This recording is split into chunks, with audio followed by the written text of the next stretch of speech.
Coefficient of coupling जो के है ना, लास्ट वाले वीडियो में जैसा कि तुम लोगों ने देखा होगा, वो बेसिकली डिटरमाइन करता है कि कितना अच्छा फ्लक्स लिंकेज हुआ है। जैसे कॉइल 1 है मेरे पास, ये लेट्स से कॉइल 1 है, इसमें करंट I1 फ्लो कर रही है।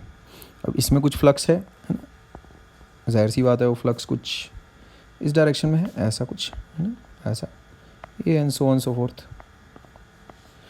अच्छा, दिस इज़ फाई 1 है ना, this phi 1 is directly proportional to I1, वो सब हम लोग को सब कुछ पता है।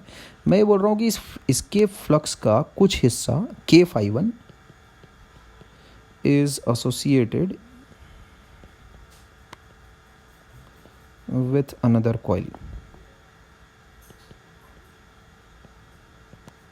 ठीक, उसी के बाजू में जो रखा हुआ है, ये यहाँ पर मेरे को ये ऐसा, ये उसी के बाजू में कुछ रखा हुआ है, उसका कुछ हिस्सा है ना, फाई 1 का कुछ हिस्सा एक्चुअल में कॉइल नंबर 2 के साथ एसोसिएटेड है।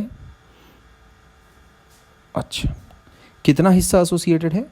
दिस मच, ये वाली चीज़ कॉइल नंबर 2 के साथ एसोसिएटेड है ना। अच्छा, तो इसमें के बेसिकली क्या हो गया? के इज़ दैट फ्रैक्शन है ना, फ्रैक्शन ऑफ फ्लक्स लिंकेज। के बराबर क्या हो गया? Fraction of flux linkage.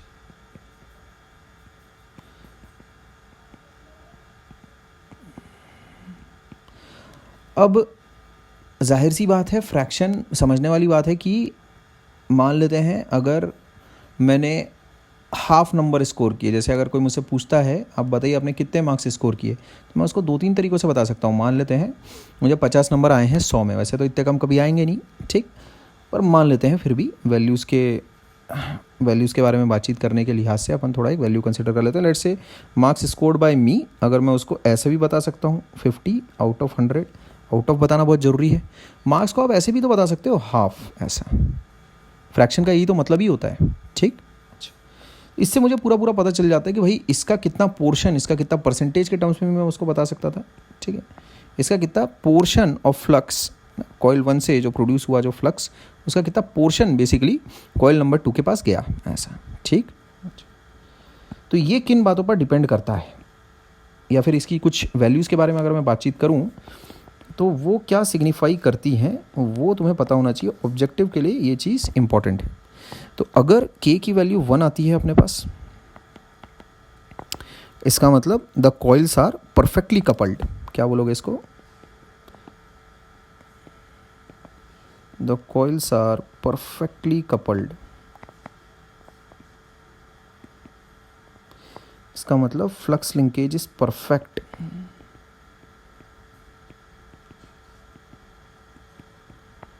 Hundred % वैसे तो ऐसा कभी होगा नहीं।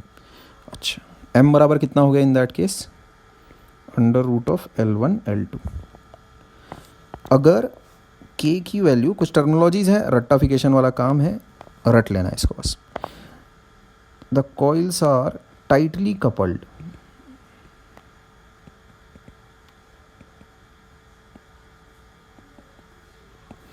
ये टर्मिनोलॉजीज तुम्हें बहुत अच्छे से याद होनी चाहिए। परफेक्टली कपल्ड, ये हो गया tightly coupled.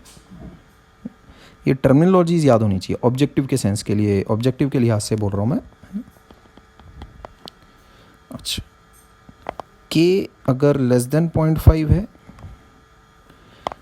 The coils are loosely coupled.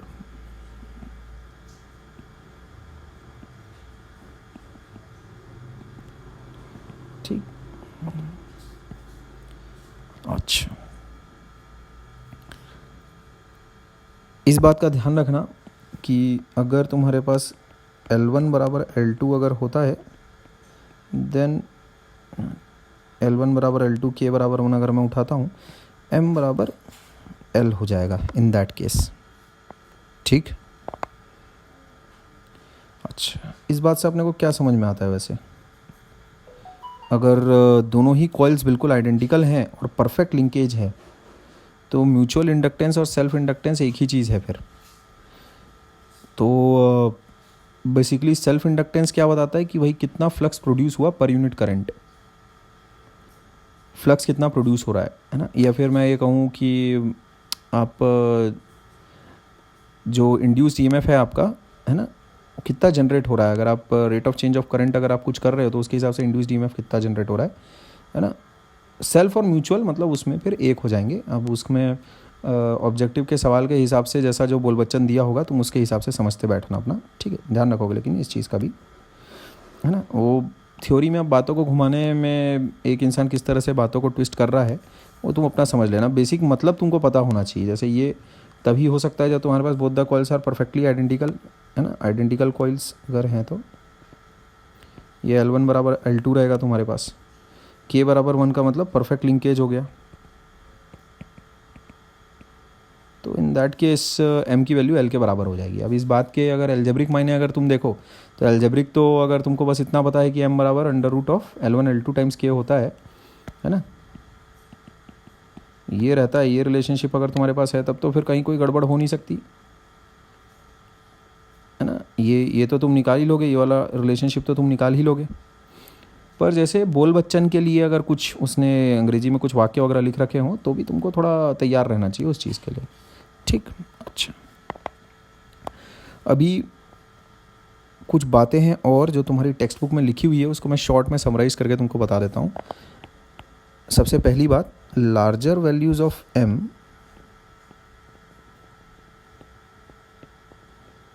Are preferable for transformer.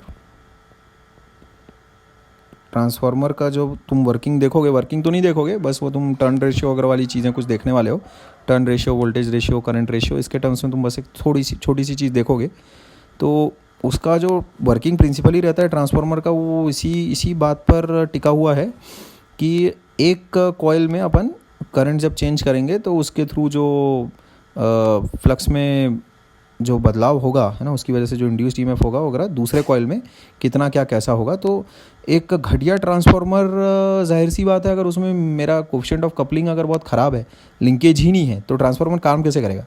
एक ऐसा डिवाइस जो इसका काम करने का बेसिस ही यही है फ्लक्स लिंकेज, है ना। This device works on the principle of flux linkage, ठीक।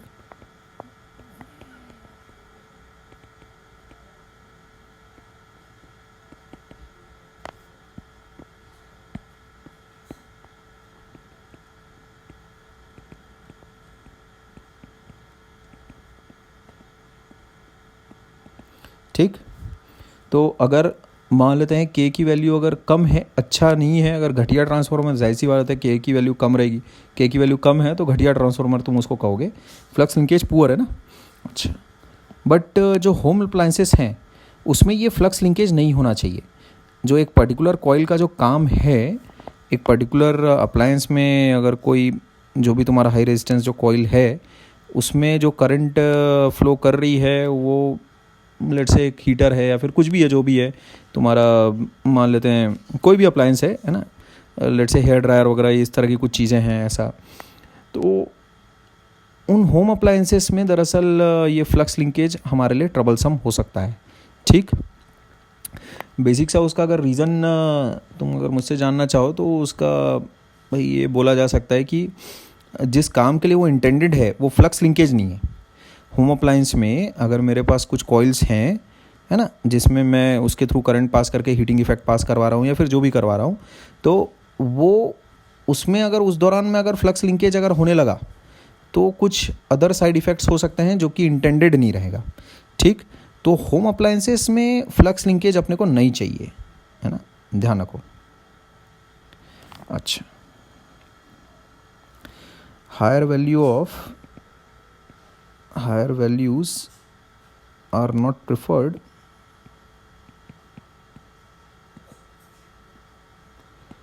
For home appliances.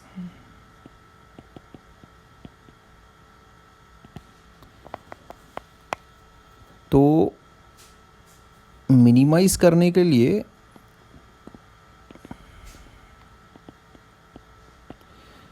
Coils are, तुम ये कह सकते हो, counter wound.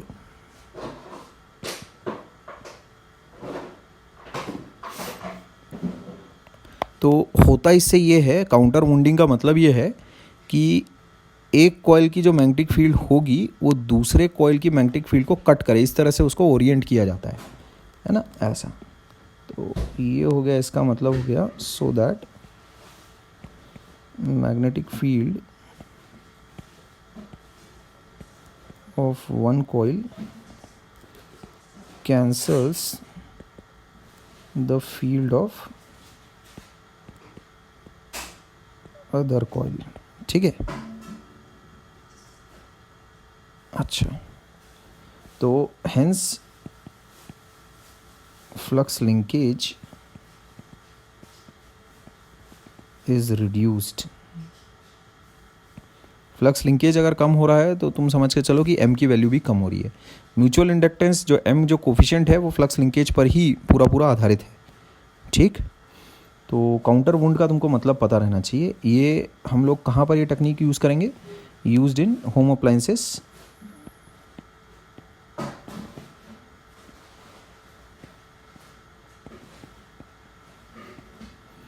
For example hair dryer.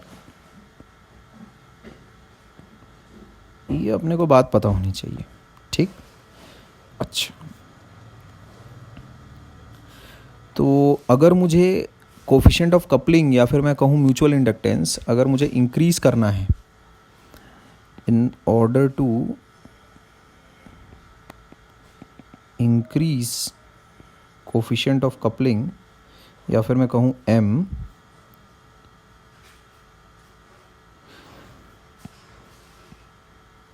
Iron coils है ना, या फिर मैं कहूँ coils can be wound, coils can be wound on soft iron core. ठीक, in that case k becomes 1। ठीक,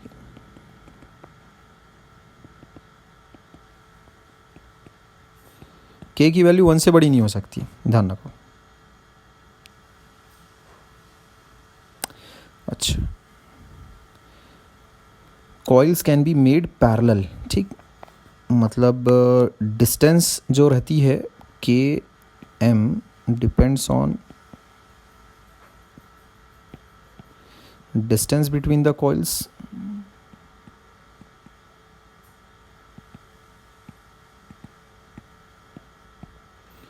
और तुम्हारा orientation, angle between the axis of two coils.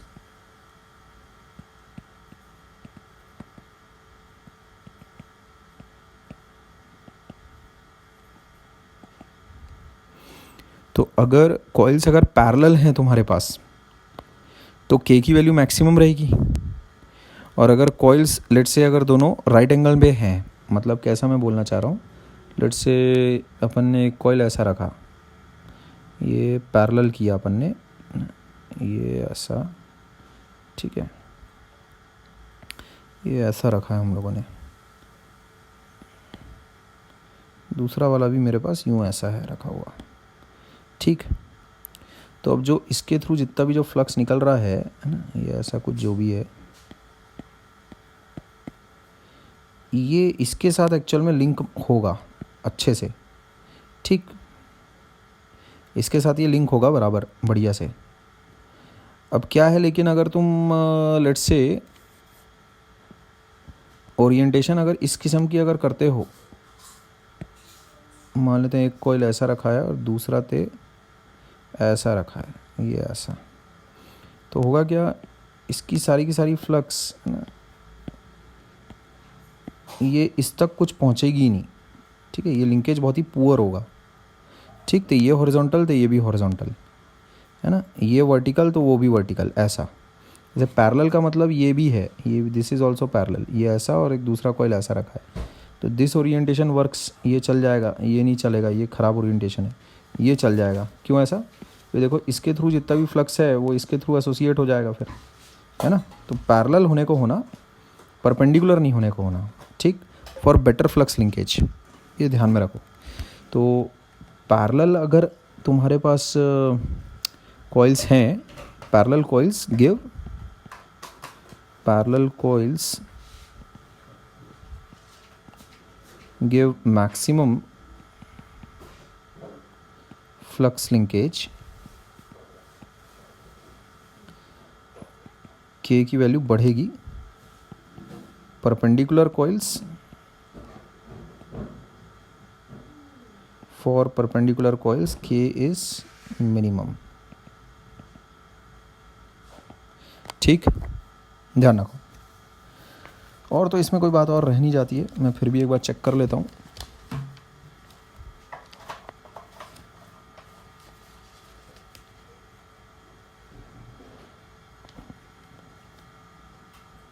और कोई बात इसमें नहीं रह जाती है ना। ध्यान में रखोगे कि कॉइल्स का पैरेलल रहना ज़रूरी है फॉर मैक्सिमम फ्लक्स लिंकेज। जो तुम्हारी किताब में एक्चुअल में लिखा हुआ है कि भाई फॉर प्रैक्टिकल पर्पसेस की अपने पास के की जो वैल्यू आती है 0.001 से 0.05 आती है। ठीक है, अच्छा, तो वो वैसे खैर अपने काम की तो बात नहीं उतनी ज़्यादा।